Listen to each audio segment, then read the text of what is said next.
lebih ekstra dan di luar daripada waktu-waktu di luar Ramadan.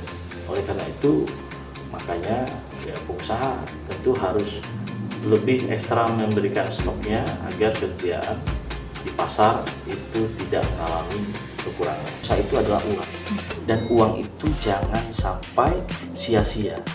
Ketika dia melakukan supply terkait dengan bahan bakunya dan dia tidak mendapati bahan baku tersebut, dia sudah keluarkan cukup besar anggaran.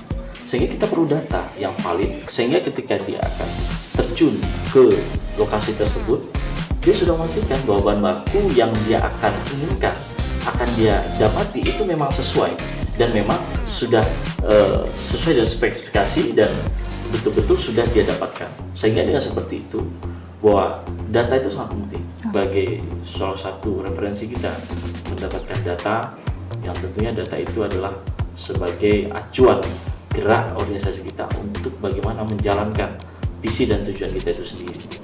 Triknya adalah dengan kita membuka data kita, maka orang akan tahu bahwa produksi kita ini betul-betul pure, betul-betul bersih, tidak ada satu hal yang dirahasiakan. Kita bawa persentase ke Malaysia. Luar biasa sekali, Pak. Saya bawa ke bulognya Malaysia, namanya Beras Nasional. Saya tunjukkan potensi pertanian, sektor pertanian kita, kemudian potensi padi kita di Riau. Dalam rangka saya ingin menarik nilai investor mereka untuk menanamkan modal di Riau di sektor beras.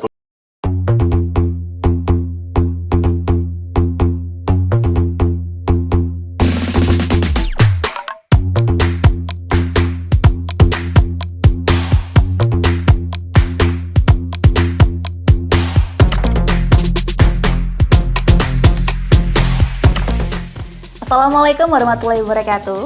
Halo sahabat data, selamat datang di Pose, podcast seputar ekonomi by BPS Provinsi Riau bersama saya Devi Gesitiana yang akan memandu jalannya Pose episode kali ini. Nah sahabat data, Pose kali ini sangat spesial ya, karena merupakan episode pertama kita di bulan suci Ramadan. Dan yang tak kalah spesial juga, kita telah kedatangan tamu, seorang narasumber yang luar biasa. Beliau merupakan Ketua DPD Perpadi atau Perkumpulan Penggilingan Padi dan Pengusaha Beras Indonesia, perwakilan Provinsi Riau, Bapak Anil Najam Putra SHMH. Selamat datang dan selamat siang Bapak Anil. Selamat datang Bu, terima kasih.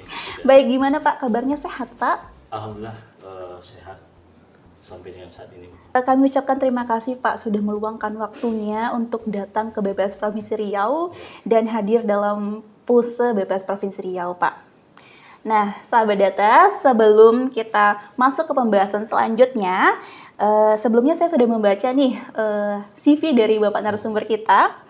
Kalau boleh saya tarik benang merah, sepertinya Bapak ini putra kelahiran Melayu ya Pak ya? Ya, benar sekali. Iya.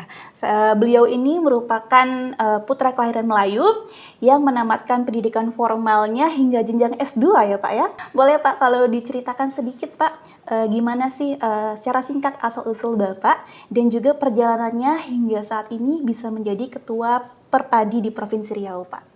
Silakan Pak. Ya, terima kasih kepada Bu siapa ini? Vivi, Pak. Ya, perjalanan saya memang kalau saya ceritakan ya pasti panjang ya. Artinya memang ke estafet ini memang posisi yang tentu butuh perjuangan. Nah, tentu per hari ini saya lahir sebagai anak Jati Riau, lahir di Riau di Rancangkuning. Ya, warna kulitnya samalah dengan warna kulit asap di Riau kan ini. Artinya memang itulah ciri khas orang Riau yang sudah terbiasa dengan bagaimana lingkungan kita.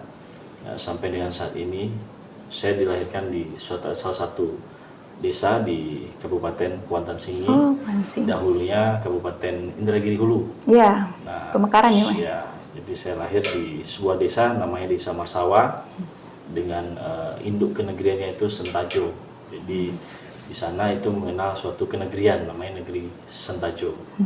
Saya lahir di sana pada tahun 1992 yang lalu, artinya 7 tahun saya memang tinggal di sana. Kemudian Orang tua saya juga ditugaskan di sana untuk sebagai tenaga pendidik di sekolah di daerah di mana saya tinggal di Desa Masawa. Saya anak kampung yang beranjak dan merantau ke Kota Pekanbaru, bahwa artinya ya pada prinsipnya orang yang merantau tentu ingin ada suatu ya mencari suatu kehidupan baru dan juga ingin mencari suatu pengalaman baru yang artinya bisa memberikan wawasan untuk dirinya. Nah, jadi saya lebih kurang sudah hampir mau 15 tahun ada di Pekanbaru. Sejak 2011 saya di sini, ya tentu berbagai tempat tinggal saya berpindah, dan saat ini sudah berdomisili tetap di Rumbai. Artinya dengan saat ini tentu perjalanan yang sudah saya jalankan sampai ke Perpadi, satu perjalanan yang tidak mudah, karena memang sebelumnya saya di korporat perusahaan, lebih menggeluti tentang bagaimana hiruk pikuk tentang perburuhan tenaga kerja sesuai bidang saya di Human Resource Development HRD.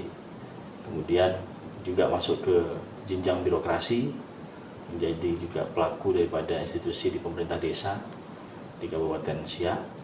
Lalu saya dan kawan-kawan sebetulnya mendirikan suatu koperasi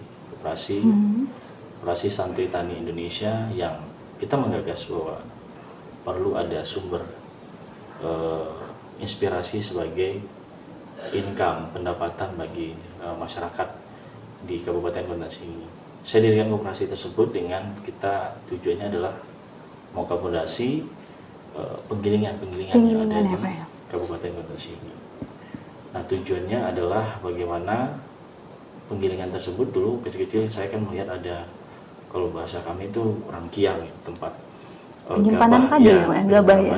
Nah, jadi rangkiang itu sebagai suatu ikonik bahwa kultur budaya masyarakat di tempat saya tinggal itu memang sebagai petani padi, meskipun saat ini sudah mengalami suatu transisi ke sektor perkebunan.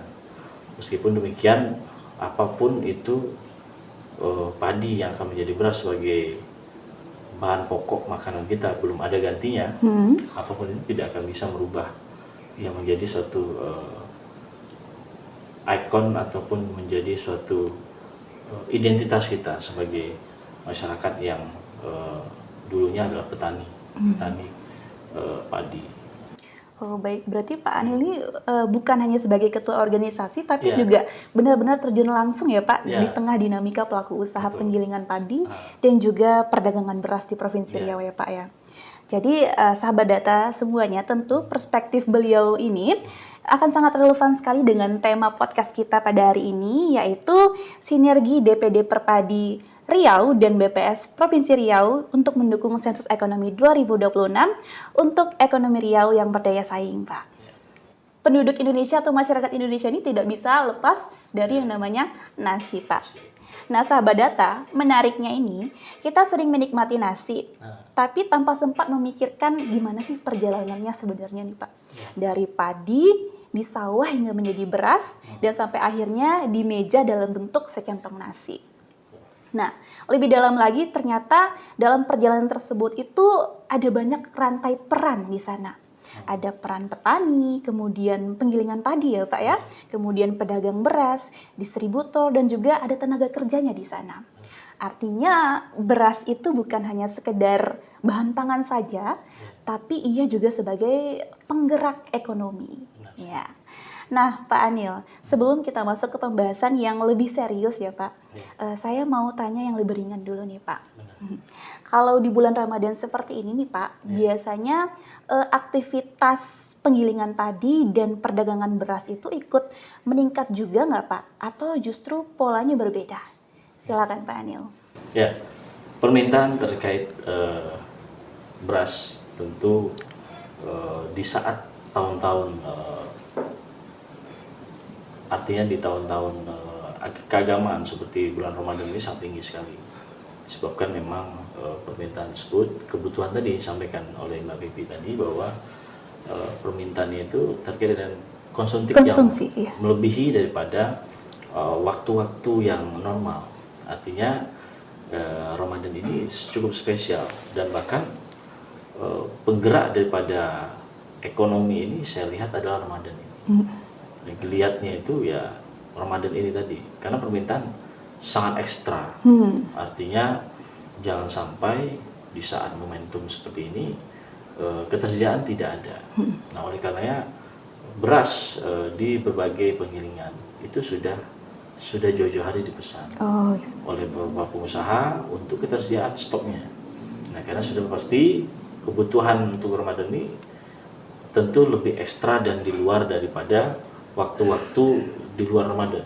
Oleh karena itu, makanya ya pengusaha tentu harus lebih ekstra memberikan stoknya agar ketersediaan di pasar itu tidak mengalami kekurangan. Nah, itu yang menjadi suatu hal yang sudah pasti. Sudah pasti ya Pak ya. Imbas daripada Ramadan ini adalah ketersediaan dan keinginan untuk membeli itu cukup tinggi. Nah, itu sudah pasti. Nah, makanya berbeda dengan bulan-bulan di luar pada bulan Ramadan itu sendiri. Nah, secara jelas tadi disampaikan oleh Bapak Anil ya, bahwa memang di bulan Ramadan ini konsumsi semakin meningkat ya Pak ya. Artinya juga aktivitas ekonomi itu juga bergeraknya lebih dinamis lagi dari bulan-bulan sebelumnya. Nah, sahabat data, bertolak ke agenda besar BPS nih, sebentar lagi Badan Pusat Statistik ini akan melangsungkan hajat besar nih Pak. Yaitu Sensus Ekonomi 2026. Ya.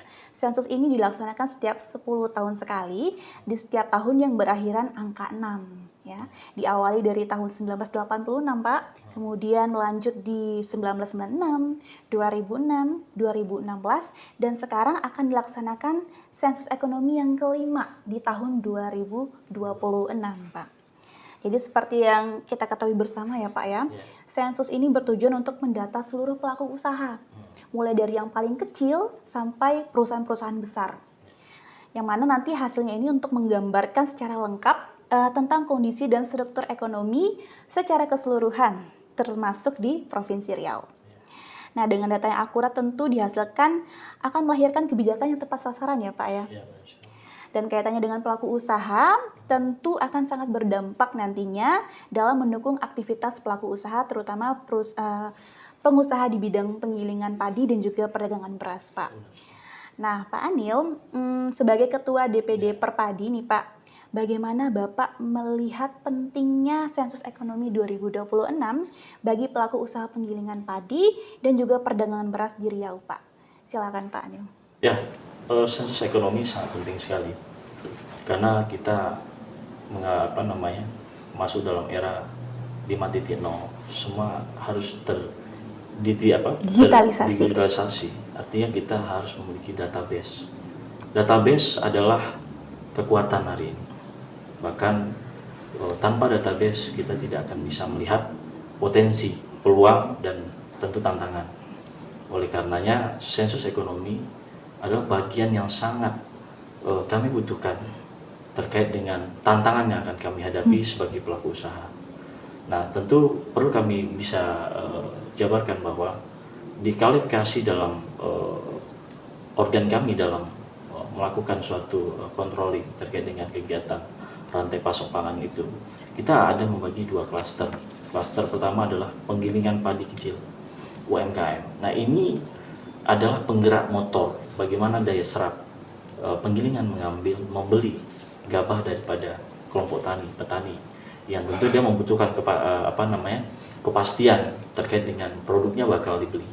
Nah, kita perlu data di mana wilayah daerah yang memiliki potensi bahwa daerah tersebut memiliki padi. Nah, padi ini adalah komponen yang belum diolah menjadi beras. Nah, ini bahan baku utama. Nah, oleh karena itu penggilingan padi tentu memerlukan data.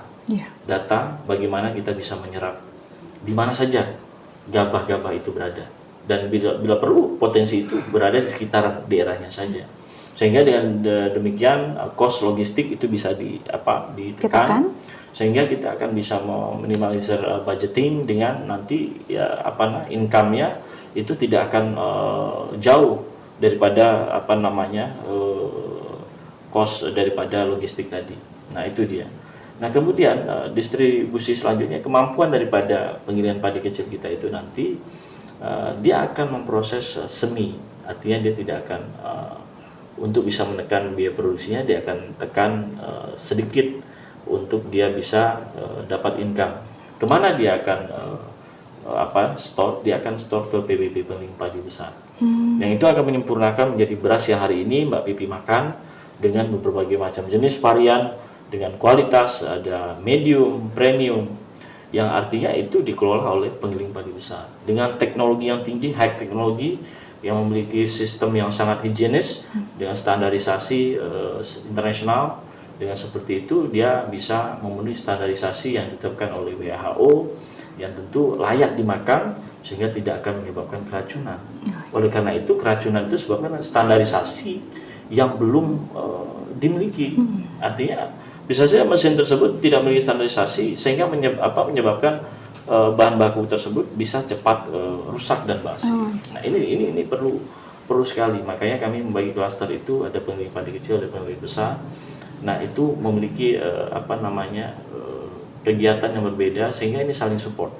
Tujuannya apa? Untuk bisa menyerap daripada gabah-gabah yang dimiliki petani sehingga kepastian rantai ekonomi itu berjalan, sistem ekonomi berjalan, sehingga pendapatan petani juga berjalan, pendapatan penggiling padi, pengusaha penggiling padi juga berjalan, sehingga ini bisa menjadi income bagi terutama bagi pelaku usaha tersebut dan khususnya tentu bagi negara sebagai sumber pendapatan asli negara, yang artinya nanti akan menjadikan bahwa rantai ekonomi di Indonesia ini berjalan dengan baik sebab sistemnya sudah berjalan dengan sebagaimana mestinya, sehingga ini menjadi satu simbiosis mutualisme saling menguntungkan.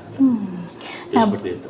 Baik ya Pak, kalau bisa saya simpulkan secara umum ya, arti penting sensus ekonomi bagi para pelaku usaha penggilingan padi dan juga perdagangan besar itu bukan hanya sekedar pendataan biasa ya Pak ya. Yang mana datanya ini bisa menjadi dasar untuk kebijakan ya Pak ya. Yang mana tadi Bapak singgung sedikit terkait dengan pentingnya data untuk controlling pasok pangan ya Pak ya. Nah, berarti semakin lengkap data usaha, berarti semakin kuat juga posisi pelaku usaha dalam perencanaan ekonomi daerah ya Pak ya. Nah dari situ Pak, saya jadi penasaran nih Pak, sebagai representasi dunia usaha di sektor penggilingan padi dan juga perdagangan beras ya Pak ya, bagaimana sih awal mula komitmen DPD Perpadi Riau bersinergi dengan BPS Provinsi Riau dalam menyukseskan sensus ekonomi? Apakah memang sejak awal nih Perpadi sudah melihat sensus ini sebagai momentum yang paling menguntungkan untuk memperkuat posisi pelaku usaha? Silakan Pak. Ya, dari awal kenapa saya memilih BPS? Kita bicara data. Data is the big brain, otak besar yang akan bisa memecahkan masalah kita. Artinya apa? Setiap langkah pengusaha itu adalah uang. Dan uang itu jangan sampai sia-sia. Ketika dia melakukan survei terkait dengan bahan bakunya dan dia tidak mendapati bahan baku tersebut, dia sudah keluarkan cukup besar anggaran. Sehingga kita perlu data yang valid, sehingga ketika dia akan terjun ke lokasi tersebut, dia sudah memastikan bahwa bahan baku yang dia akan inginkan, akan dia dapati itu memang sesuai dan memang sudah sesuai dengan spesifikasi dan betul-betul sudah dia dapatkan. Sehingga dengan seperti itu, bahwa data itu sangat penting. Oleh karenanya, hari ini tanpa data, kita tidak akan bisa melihat bahwa potensi di suatu daerah tersebut, apakah itu akan bisa memberikan suplai bahan baku kepada penggilingan padi kita atau tidak. Nah ini yang perlu, bahwa dengan luasan kabupaten kita ada 12 kabupaten, 2 kota madya ini tidak mungkin dia itu mengelola sektor pertanian ini. Nah, tentu dia akan berproses pada sektor pendistribusian ataupun sektor pasar. Kota Dumai dan Pekanbaru sebagai pasarnya. Nah, sedangkan di 10 kabupaten lain tentu akan ada bahan baku itu. Nah, kita perlu data. Ada berapa sekian juta metrik ton kah di sana berasnya? Ada berapa hektar kah luasan sawah di sana? Ada berapa berapa penggilingan padi kah yang ada di sana yang akan mampu mengelola potensi tersebut. Ya, kita tahu bahwa tantangan hari ini adalah ketersediaan lahan. Lahan yang tidak bertambah, semakin hari semakin menyempit disebabkan oleh populasi manusia yang semakin besar, sehingga akan menyebabkan terjadinya suatu perubahan yang secara signifikan akan bisa berubah. Yang dulunya lahan sebagai tempat pangan itu diciptakan, hari ini bisa menjadi tempat orang tinggal, dan orang tinggal tersebut ujungnya kan cari makan. Nah, ketika ketidaktersediaan lahan pangan itu, lalu bagaimana? Ini ancaman. Pangan adalah ancaman.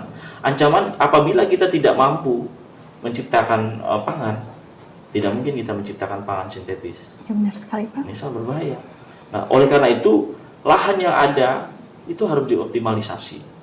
Agar apa? Agar tumbuh kembangnya, alamiah, naluriah tanaman tersebut lahir dari bumi ini tetap tidak terkontaminasi dengan ciptaan-ciptaan ya manusia yang tentunya ini bisa sintetik. Makanya tantangan ke depan dunia hari ini adalah negara yang bisa mengelola pangan, maka dia akan mengatur ketersediaan seluruh negara yang ada di dunia. Tapi ketika negara tersebut tidak bisa mengatur pangannya, dia akan menjadi buyer, ya, namanya buyer Ketergantungan ya, Pak ya. Nah itu, makanya kita negara agraris, mestinya kita harus bisa menjadi tulang punggung setidaknya Asia Tenggara. Nah, khususnya Riau, paling tidak untuk tulang punggung Riau itu sendiri lah, nggak usah bicara Sumatera ya. Sumatera itu secara nasional sektor realnya itu ditopang oleh khusus di sektor padi ini itu ditopang oleh 3 provinsi, Lampung, Sumatera Utara, dan Aceh. Oleh karena itu kita harus melihat bahwa serius, pangan ini sangat serius. Karena ya pasti Mbak Bibi merasakan untuk makan nasi ampera sekarang harganya sudah cukup fantastis ya kan. Ya itu artinya bahwa pangan semakin hari semakin naik. Artinya bagaimana untuk menurunkannya? Optimalisasi daripada lahan, ketersediaan bahan baku yang jangan sampai ini mengalami suatu kelangkaan. Oleh karena kita butuh data. Data itu artinya melihat bahwa potensi lahan tersebut agar bisa dioptimalisasikan, jangan sampai dia tertidur, jangan sampai dia alih fungsi. Nah ini bentuk kita bahwa BPS sebagai salah satu referensi kita mendapatkan data yang tentunya data itu adalah sebagai acuan gerak organisasi kita untuk bagaimana menjalankan visi dan tujuan kita itu sendiri. Nah seperti itu kira-kira. Baik, berarti bisa saya simpulkan komitmen awal Perpadi untuk bersinergi dengan BPS karena itu yang Bapak sebutkan tadi, data is a big brain ya Pak ya, betul, sangat penting sekali. Iya. Nah Pak Anil, dalam pandangan Perpadi sendiri Pak, dengan segala bentuk kesadaran tadi bahwa pentingnya data itu, apa sih Pak peran spesifik yang bisa diambil untuk membantu sosialisasi sensus ekonomi kepada para pelaku usaha penggilingan padi dan juga perdagangan beras di jejaring Perpadi, Pak?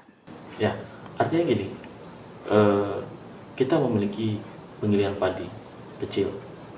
Nah, terkadang ada masalah kecil, biasanya capital modal. Dengan kita memiliki data jumlah penggilingan, maka mereka akan saling supporting antar sesama penggiling padi. Misalnya di penggilingan ini dia tidak mampu, ini ada bahan baku di salah satu kabupaten. Saya tidak punya capital, kamu punya capital, punya, ya coba you bayar. Ya, gitu. Artinya kita perlu data yang valid dengan jumlah kuantiti penggilingan itu, sehingga paling tidak di dalam suatu regional itu, penggilingan padi yang ada di dalam regional itu dia mampu menyelesaikan problem, mencari problem solving yang ada di dalam wilayahnya, sehingga dia tidak perlu melakukan impor terkait capital dari luar daerahnya.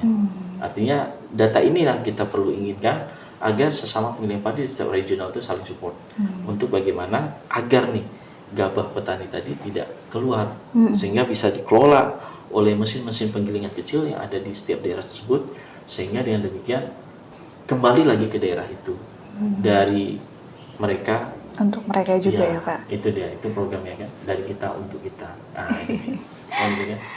Lebih lanjut lagi nih Pak Anil, sebenarnya di Perpadi sendiri, apakah di setiap kabupaten kota tuh ada kepengurusan atau perwakilannya Pak? Ada.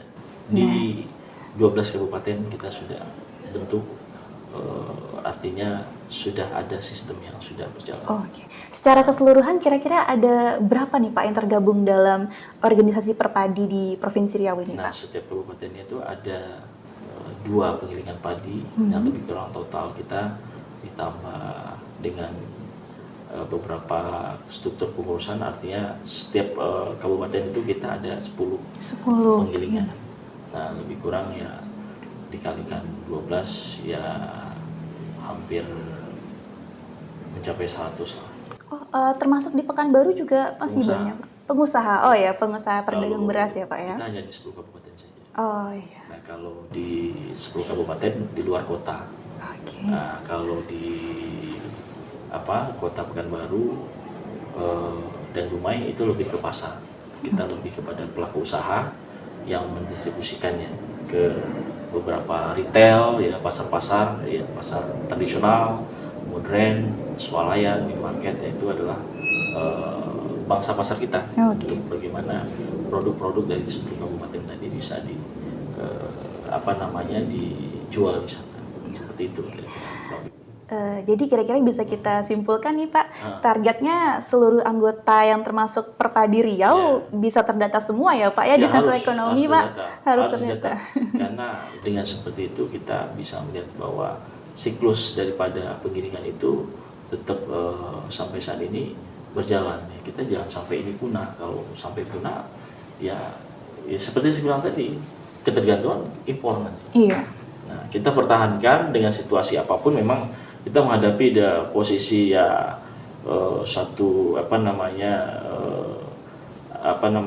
transisi di mana orang lebih memilih sektor perkebunan. Sebab simpel ya, tetapi yang dicari pun tetap beras. Menanam apapun di sektor perkebunan itu, mau nanam sawit berapa hektar pun tetap carinya beras. Iya benar sekali Pak. Itu makanya. Artinya tetap sektor kami tetap harus dipertahankan. Nah, kalau tidak kita tadi impor ya penjualnya, sellernya yang bisa nentuin, terserah dia harganya kan. Iya, kan? benar sekali. Ya kan, ada uang ada barang kan itu kan. Benar sekali. Barang itu ketika semakin siklus ekonomi, hukum ekonomi, ketika barang itu langka, maka apa yang terjadi?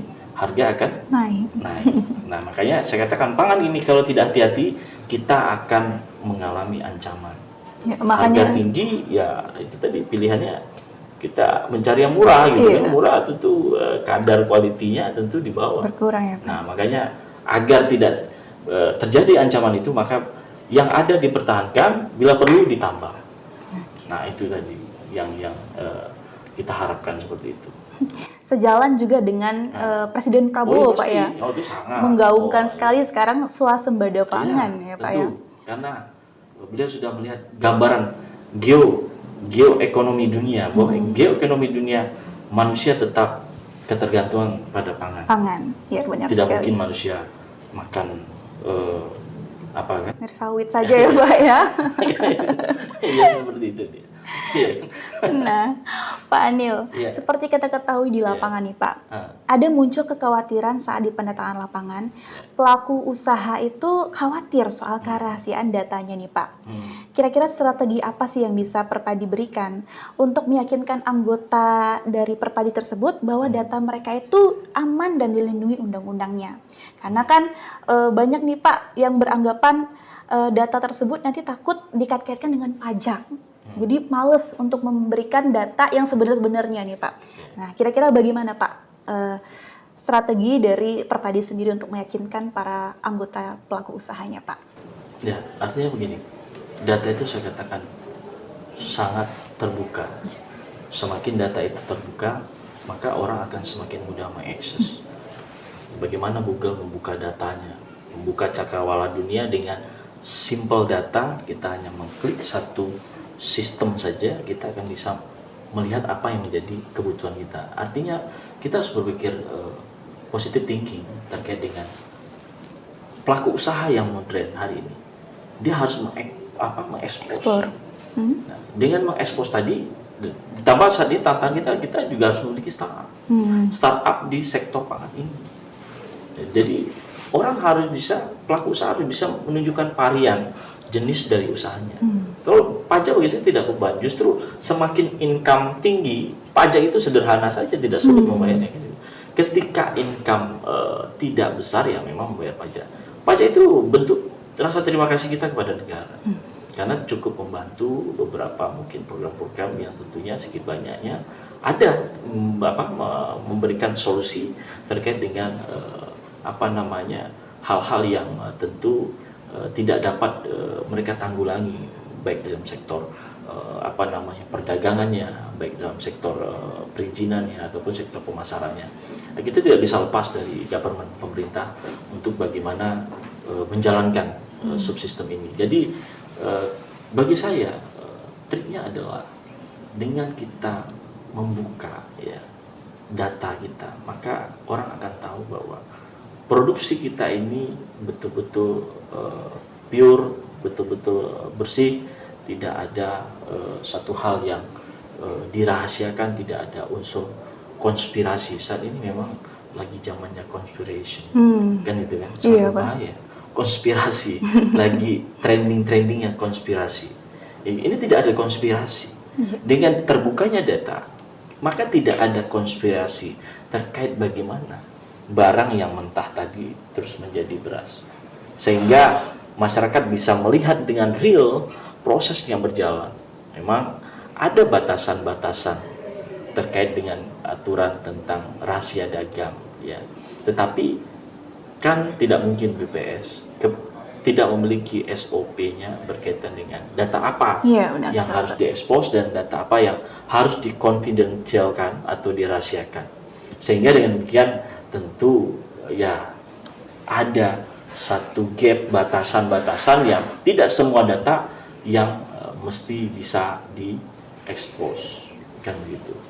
Khususnya rahasia dagang tentu kan tidak mungkin mau diekspos. Iya, benar sekali.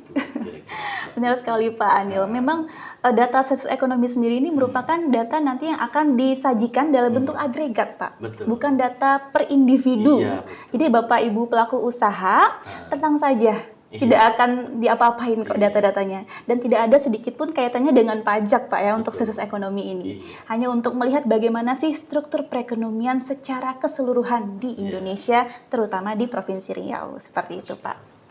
Nah, Pak, di lapangan juga pelaku usaha sering bertanya nih, Pak, seperti ini. Kalau saya ikut partisipasi dalam sensus ekonomi, apa sih manfaatnya untuk saya, katanya? Bisa jelaskan secara konkret nggak, Pak? Gimana sih sebenarnya manfaat yang diperoleh pengusaha penggilingan dan perdagangan beras apabila dia berpartisipasi dalam sensus ekonomi 2026, Pak? Ya, tentu sangat sederhana sekali.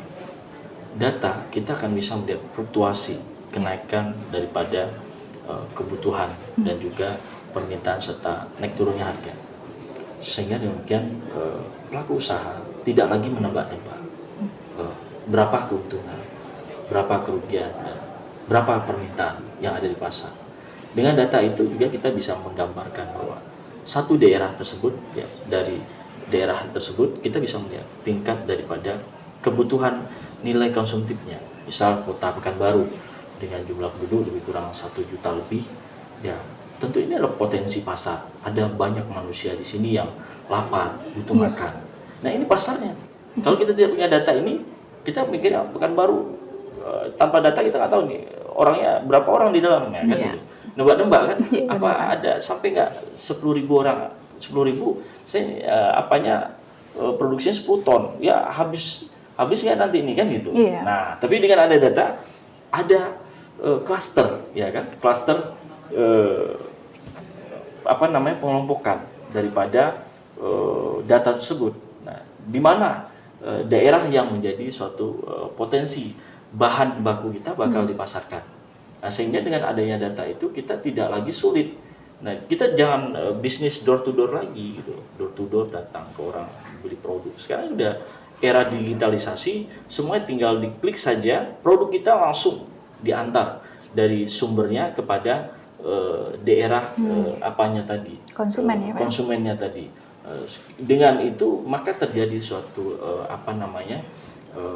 karena saya orang logistik dulunya, ya saya mengerti betul bagaimana moving ya, memindahkan barang dari satu daerah ke daerah lain.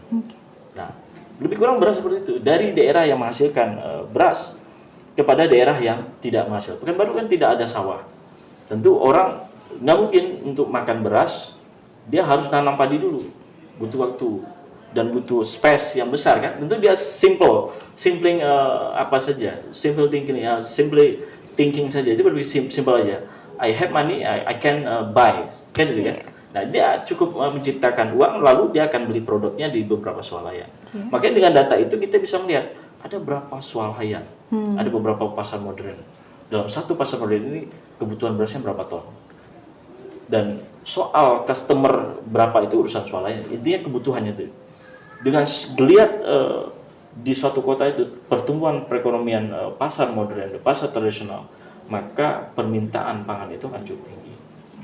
Nah, makanya perlu data. Kalau tidak tahu data, kita nggak tahu nih pasar tradisional yang ada di Pekanbaru ada berapa, ya kan? Pasar modern, minimarket, supermarket, ya kan? Yang ada di Pekanbaru ada berapa? Iya, benar. Nah, nanti kita tahunya cuma karena lihat Sudirman, cuma ada 4 Pak, ya kan itu kan? Ternyata di Jalan Ahmad Yani, di jalan ini kan nggak tahu. Kita perlu data. Di rumah ya kan tidak tahu. Ternyata dikumpulkan swalayan di Pekanbaru lebih kurang ada 1000. Potensi besar. Satu swalayan saja dia beli beras kita dari penggilingan itu 10 ton kali 1000 udah berapa. Tentu roda perekonomian semakin bergerak di provinsi ya Pak ya. Semakin kencang dan manusia terus akan semakin kencang belanja, maka kita harus semangat juga produksi ya kan itu kan seperti itu. Ya, logika ini seperti itu, logika ekonomi seperti itu. Ada permintaan, ada supply, ada demand seperti itu. Meskipun saya bukan orang ekonomi ya, seperti itulah kira-kira. Oke Pak Anil, luar biasa sekali penjelasan dari Pak Anil. Selanjutnya nih Pak, dari segi perpadinya sendiri nih Pak, apakah pernah memanfaatkan data BPS sebelumnya untuk memperjuangkan kebijakan mungkin untuk membantu anggota, atau justru data BPS ini pernah menjadi program yang akhirnya membantu para anggota pelaku usaha di Perpadi Pak? Misalkan sebagai dasar untuk penyusunan program pembinaan UMKM, atau pernah menjadi referensi untuk menarik investor untuk masuk ke sektor industri penggilingan dan perdagangan beras di Provinsi Riau. Ini minta jawabannya jujur nih. Iya boleh. Data BPS saya bawa presentasi ke Malaysia. Luar biasa sekali Pak. Saya bawa ke bulognya Malaysia namanya Bernas. Beras nasional. Saya tunjukkan potensi pertanian, sektor pertanian kita, kemudian potensi padi kita di Riau. Dalam rangka saya ingin menarik nilai investor mereka untuk menanamkan modal di Riau di sektor beras. Kalau sektor sawit udah pasti hampir semua, ya setengah daripada lahan Riau itu perusahaan Malaysia. Nah, saya presentasi di 2 perusahaan, salah satunya perusahaan BUMD kalau di Riau ya, BUMD Negeri 9 NS Corporation, Negeri 9 Corporation. Kenapa saya terbawa bahasa Inggris? Saya presentasi di sana bahasa Inggris kan. Negeri 9 Corporation dan Bernas, beras nasional. Jadi saya ke sana ketika masa transisi pemerintah. Memang pemerintah kita masih dalam menjajaki ya terkait dengan program pangan. Nah, jadi data BPS inilah yang saya bawa. Saya tunjukkan semua terkait dengan potensi Riau, daratan, tentang apa yang ada dimiliki Riau. Di samping orang tahu Riau cuma minyak, ternyata ada sektor lain yang sangat potensial dan sangat bisa menjadi salah satu komoditi untuk di-inject capital, dilakukan investasi. Dan ya karena distance jarak antara Malaysia dan Riau sangat dekat sekali, hanya 2 jam ke Negeri 9 melalui Melaka, ya kan, 2 jam dari Bengkalis ke Johor. Jadi potensi sekali bahwa sektor pangan kita sangat memungkinkan untuk bisa ekspor ke Malaysia, di samping saat ini negara yang rutin itu adalah Myanmar dan Thailand. Coba kita yang supply, bahkan kita lebih distance-nya lebih dekat gitu dibandingkan Myanmar dan Thailand ya. Karena jarak hanya 2 jam, Myanmar harus melalui laut dari Burma, Yangon ke Klang. Ini kita dekat saja dari Dumai itu ke Klang, dekat sekali. Peluang yang sangat besar ya Pak ya. Makanya saya bilang, bisa coba kita berpikir berbisnis itu skala internasional, jangan lokal. Jangan dari moving dari Sumbar Riau, coba dari Riau to Malaysia, One Riau to Malaysia.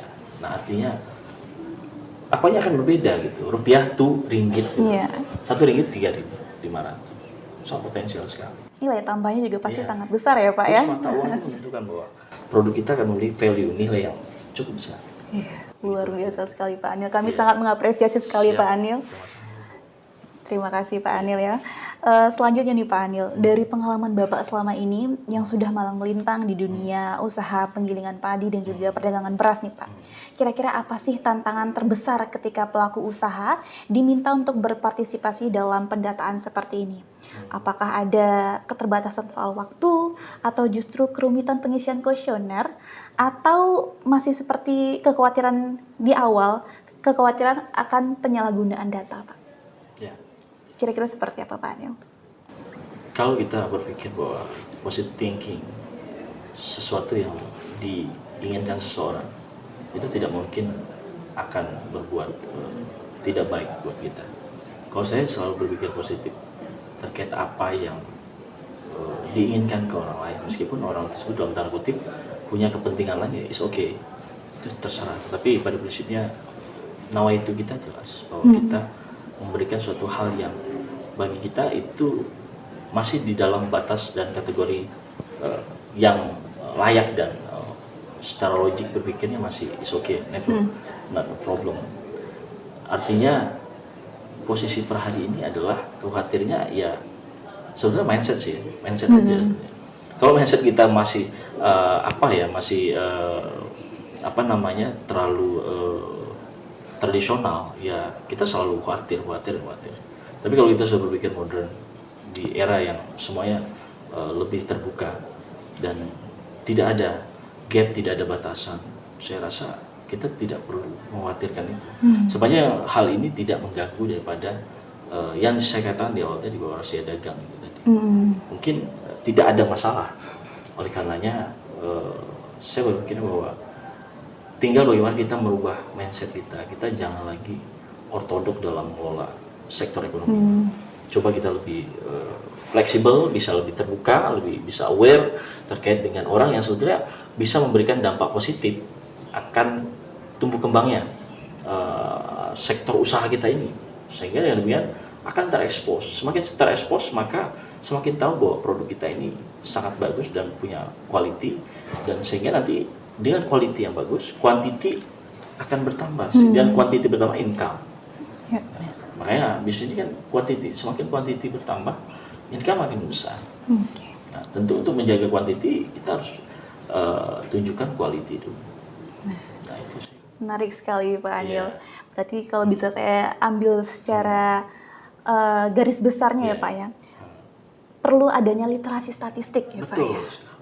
Kalau sudah ada literasi statistik akan pentingnya data, mungkin setiap pelaku usaha di lapangan sudah tidak ragu-ragu lagi untuk memberikan datanya ya Pak ya. Jadi mungkin bisa nih Pak nanti kepada anggota-anggota Perpadi yang ada di seluruh Provinsi Riau untuk digaungkan nih Pak, bahwa pentingnya data, sensus ekonomi itu sangat penting karena memang menjadi fondasi pijakan untuk kebijakan yang lebih baik lagi ke depannya. Nah Pak, sebelum lanjut ke pertanyaan-pertanyaan selanjutnya nih Pak, boleh kita refreshing sejenak nih Pak, sambil kita main game supaya mesinnya nggak panas-panas terus nih Pak. Iya, siap. Kita boleh main tebak-tebakan Pak? Boleh. Nanti saya akan menyampaikan beberapa pertanyaan, Bapak boleh jawab. Jawabnya nggak usah serius-serius amat Pak. Intinya kita untuk menyegarkan suasana saja. Tebak-tebakan. Iya. Yang pertama nih Pak, pertanyaannya siapakah aku? Jadi Bapak tebak, nih siapakah aku? Siapakah aku? Hijau disebut tanaman, menguning jadi harapan. Kalau sudah dipanen, jadi bahan bakar kehidupan. Siapakah aku? Padi. Iya, benar sekali Bapak, luar biasa. Ya, sangat mudah ya Pak ya ini.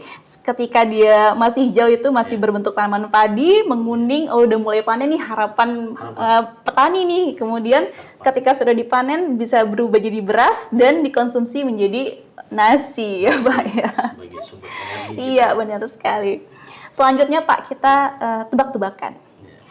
Kenapa padi itu rendah hati Pak? Iya, karena dia suka merunduk ya. Benar sekali Pak ya, karena dia menerapkan ilmu padi. Iya. Semakin Semakin berisi, semakin merunduk. Ya, luar biasa sekali Pak Anil nih ya. Kan itu ya. Luar biasa. Udah go internasional Pak, Iya, tapi tetap ya, rendah itu hati ya biasanya, Pak ya. perlu apa kan gitu. Biar nggak apa kali. Baik Pak Anil. Selanjutnya, pertanyaan selanjutnya. Kenapa beras nggak pernah galau Pak? Karena dia apa ya? Gimana ya? Dia nggak apa ya? Ini yang agak apa? Karena banyak perspektif gitu ya. Iya Pak. Kenapa nggak galau? Ini saya soalnya bukan anak Gen Z nih. Pertanyaan Gen Z ya Pak. Saya anak milenial kan, jadi agak gimana ya? Karena nggak patah gitu. Oh gitu Pak ya, agak kurang tepat sih Ayo, Pak. Jawaban yang tepatnya itu ini galau-galau nih agak kenapa? jarang galau soalnya kan. Oh jangan galau ya, emangnya Gen Z ini generasi galau ya Iya, Pak? galau dia. Bingung dia ke depan seperti apa. Tantangan kan itu kan. Nah, kembali ke pertanyaan kita ya Pak, kenapa beras nggak pernah galau? Jawabannya, karena hidupnya sudah digiling berkali-kali. Oh, iya. Jadi kebal dengan segala problematika kehidupan Pak. Udah tahan banting dia. Iya benar Pak. Selanjutnya pertanyaan terakhir nih Pak. Kenapa orang Indonesia susah diet Pak? Ya, karena memang suka makan. Suka makan. Iya. Hampir tepat Pak. Iya. Jawabannya karena kebanyakan moto orang Indonesia Iya. kalau belum makan nasi artinya belum makan. Belum makan. Iya, kalau belum makan nasi berarti belum makan. Walaupun sebelumnya udah makan mie, Iya. makan bakso, makan Harus makan seblak, nasi. tapi Iya. kalau belum makan nasi itu belum Belum makan makan namanya. gitu. Karena makan itu makan nasi. Iya, itu sekedar intermezzo aja ya Pak ya. Nanti ada yang tersinggung pula. Iya, jangan ada yang tersinggung ya sahabat data di rumah. Baik, Pak Anil, kita kembali lagi ke pembahasan podcast kita Pak. Ya. Jika kita melihat lebih luas lagi Pak, data sensus ekonomi ini kan memang menghasilkan peta struktur usaha perekonomian di Provinsi Riau ya Pak ya. Menurut Bapak bagaimana sih potensi data ini ke depannya? Apakah nantinya bisa untuk meningkatkan nilai tambah di sektor usaha penggilingan padi dan beras, atau justru bisa menggait para investornya lebih giat lagi untuk menanam modal di industri jasa ini Pak? Ya. Sektor padi beras adalah sektor leading sektor yang kita lihat secara nasional adalah masih sebagai leading sektor yang sangat penting. Ya, itu terbukti bahwa hampir di Indonesia dari 38 provinsi semua punya rantai ekonomi penggilingan ini. Artinya setiap daerah itu punya penggilingan beras. Meskipun tingkat produksinya ya menyesuaikan dengan kebutuhan. Khusus Riau ini kan kebutuhan 22% dari total penduduk Riau yang hampir kurang lebih 6 juta. Ya 22% itu sebetulnya masih kurang. Akan tetapi setidaknya sektor ini bisa setidaknya memberikan warna bahwa siklus sektor usaha itu tidak hanya monoton. Tidak hanya di sektor perkebunan saja, sektor tambang saja, sektor migas saja, tapi ada sektor pangan yang sangat menarik, dan bahkan sektor itulah yang mengokupasi, yang membackup semua sektor, yang artinya komponen itu ya larinya tetap sektor pangan. Artinya sektor pangan itu masih menjadi sektor leading yang ya meskipun tidak dianggap sebagai sektor utama, tetapi perannya sangat utama, meskipun tidak menjadi suatu targeting utama, tapi perannya menjadi peran utama. Hal tersebut menjadi dasar bahwa kita tetap mempertahankan sektor ini, apapun itu, di tengah situasi kondisi perdagangan yang saat ini tidak menentu arahnya. Namun sektor pangan tetap harus, khususnya di dunia beras ini, khususnya di dunia padi ini, tetap harus dipertahankan. Itu tadi yang disampaikan oleh Mbak Pipi ya, kalau belum makan nasi itu belum makan. Belum makan. Nah, artinya hampir semua, apalagi kota Pekanbaru ada kota kuliner. Di setiap sudut kota itu orang makan. Di coffee shop makan, pecel lele makan, rumah makan Ampera makan, rumah makan Sunda makan juga, semuanya makan. Di manapun makan nasi goreng, makan nasi apa, nasi kuning ya kan, makan nasi minyak. Kalau saya kemarin ke Bungo kan, saya terkejut makan nasi minyak. Oh, nasi minyak, baru dengar juga Pak ada nasi minyak. Iya, saya ke Jambi kemarin ke Bungo makan nasi minyak. Apa nih? Rupanya nasi minyak itu nasi kuning kalau di Jawa. Oh, nasi Di Malaysia lemak nasi ya Pak? lemak. Oh, Kalau di oke. Malaysia saya sering makan nasi lemak. Kalau di sini ya nasi kuning. Gitu. Artinya apapun itu, sektor pangan ini masih leading sektor. Artinya sektor utama memang bukan ini, tapi ini ada sektor yang memiliki peran penting untuk membangkitkan dinamika daripada sistem ekonomi yang ada di Riau itu sendiri. Oke. Seperti itu. Luar biasa sekali insight-nya Pak. Iya. Menurut Pak Anil nih Pak, apakah Bapak melihat kolaborasi antara Perpadi dan BPS ini bisa menjadi kolaborasi jangka panjang Pak? Dalam segi tidak hanya sampai di sensus saja, tapi dalam pemanfaatannya misalkan untuk perencanaan usaha, perluasan pasar, dan penguatan industri pengolahan di Provinsi Riau. Gimana tanggapan Bapak? Ya, sangat sekali, sangat sangat urgent sekali, sangat penting sekali, sebab kita hari ini tidak lagi berpikir konvensional. Seperti saya sampaikan bahwa hari ini dalam pikiran saya kita harus dengan adanya big data, saya punya inovasi tentang bagaimana kita membuat bank beras. Bank beras itu adalah di mana beras akan ditaruh di satu hub gudang besar yang artinya semua orang, ya kalau di Jakarta pasar induk gitu. Nah, situ beras semuanya. Artinya semua orang akan mengirim berasnya ke sana sehingga orang bisa melihat, mulai bicara quantity, quality, dan price, harga. Di sana silahkan Anda mau cari yang murah, berkualitas, mahal tapi berkualitas, sedang berkualitas. Nah ini perlu. Maka kita perlu BPS tentu tentang data tadi, ketersediaan tadi, sehingga jangan nanti itu ketika kita ciptakan ternyata hub itu tidak memiliki bahan baku. Jadi problem.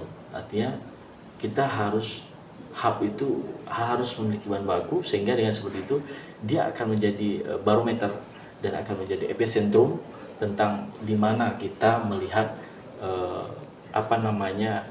gudang perberasan itu, sehingga kita tidak sulit mendapatkan beras yang bermutu, berkualitas, sehingga dengan sedemikian semua baik itu swalayan atau segala macam semuanya mengambil ke sana, dan masyarakat juga mengambil ke sana, sehingga dia bisa mendapatkan quality price yang sesuai dengan budgetingnya, seperti itu. Baik Pak Anil, berarti kalau bisa saya simpulkan nih Pak, sinergi antara DPD Perpadi Riau dan juga BPS ini sangat penting dalam rangka untuk penguatan ekosistem usaha kita, khususnya untuk para pengusaha penggilingan padi dan juga perdagangan beras di Provinsi Riau ya Pak ya. Baik Pak Anil, pertanyaan terakhir nih Pak, mungkin apa nih Pak pesan dan ajakan langsung Bapak kepada seluruh pelaku usaha, khususnya anggota Perpadi di Riau, agar mendukung dan berpartisipasi aktif dalam sensus ekonomi 2026 mungkin? Jadi saya dengan ini mengajak semua pelaku usaha, mari kita dukung sensus ekonomi 2026 ini. Ini bagian daripada kita melakukan akselerasi, percepatan terkait dengan digitalisasi dan juga informasi big data tentang bagaimana masyarakat, pelaku usaha untuk bisa mengakses apa yang menjadi suatu kebutuhannya di sektor padi dan beras ini. Sehingga demikian apa yang diinginkan itu memiliki data informasi yang valid, sehingga tidak ada keabsuran dalam mendapatkan akses informasi tentang keberadaan ekosistem daripada usaha kita, daripada penggilingan padi dan juga rantai daripada produksi sampai dengan tingkat pemasaran. Maka data itu perlu. Data itu menyajikan suatu informasi yang detail tentang keberadaan kita, tentang kepastian kita, tentang ketersediaan kita, tentang bagaimana kita dapat melakukan pendistribusian dengan efektif, efisien, sehingga cost budgeting yang selama ini menjadi keluhan pelaku usaha itu dapat dilakukan meminimalisirnya sehingga bisa melakukan penekanan price, sehingga dengan demikian akan terciptalah ekonomi yang tentu stabil dan juga menguntungkan pelaku usaha. Mari kita sukseskan Sensus Ekonomi 2006 dengan kita ikut serta sebagai partisipan dalam sensus ekonomi ini. Luar biasa sekali Pak. Terima kasih Pak, pesan yang sangat kuat sekali. Siap. Semoga seluruh anggota Perpadi juga bisa menangkap semangat ini ya Pak ya. Wajib harus ini kan spiritnya jelas. Iya benar sekali. Spiritnya jelas sekali. Baik Pak Anil, sebelum kita tutup satu tebak-tebakan terakhir sebagai penutup ya Pak. Boleh, silakan. Satu pertanyaan nih Pak. Apa persamaan beras dan data Pak? Persamaan beras dengan data. Iya. Artinya gini ya, beras itu satu produk yang dibutuhkan oleh Bu Pipi dan ibu-ibu yang di sini. Data pun begitu juga, satu hal yang sangat dibutuhkan oleh kita. Tanpa data kita tidak bisa melihat apa yang menjadi kebutuhan kita, apa yang menjadi suatu hal yang kita inginkan. Jadi beras dan data adalah suatu hal yang tidak bisa terpisahkan. Beras satu hal yang menjadi komponen utama kita untuk ya kita itu tadi, kalau tidak makan nasi belum makan. Belum makan ya Pak ya. Data ketika kita tidak mendapatkan informasi yang jelas, maka kita belum bisa menerima data itu valid. Ya benar sekali. Luar biasa sekali Bapak Anil. Sama-sama. Mungkin kalau bisa saya simpelkan Pak, apa kesamaan beras dan data? Sama-sama dasar ketahanan. Betul. Yang satu dasar ketahanan pangan, Betul. kalau yang satu lagi dasar ketahanan untuk kebijakan yang lebih tepat sasaran. Betul. Ya. Baik sahabat data, sensus ekonomi bukan sekedar pendataan biasa, tetapi fondasi kita untuk menyusun kebijakan yang tepat sasaran. Ketika pelaku usaha terdata dengan baik, maka kebijakannya akhir pun akan akurat dan tepat sasaran. Sinergi antara Perpadi dan BPS Provinsi Riau menjadi contoh kolaborasi dalam membangun ekonomi daerah yang lebih kuat dan berdaya saing. Terima kasih kepada Bapak Anil atas waktu dan insight yang telah diberikan, sangat luar biasa konstruktif sekali untuk perekonomian kita Pak. Saya Devi Gesitiana, pamit undur diri, sampai jumpa. Wassalamualaikum warahmatullahi wabarakatuh. Waalaikumsalam.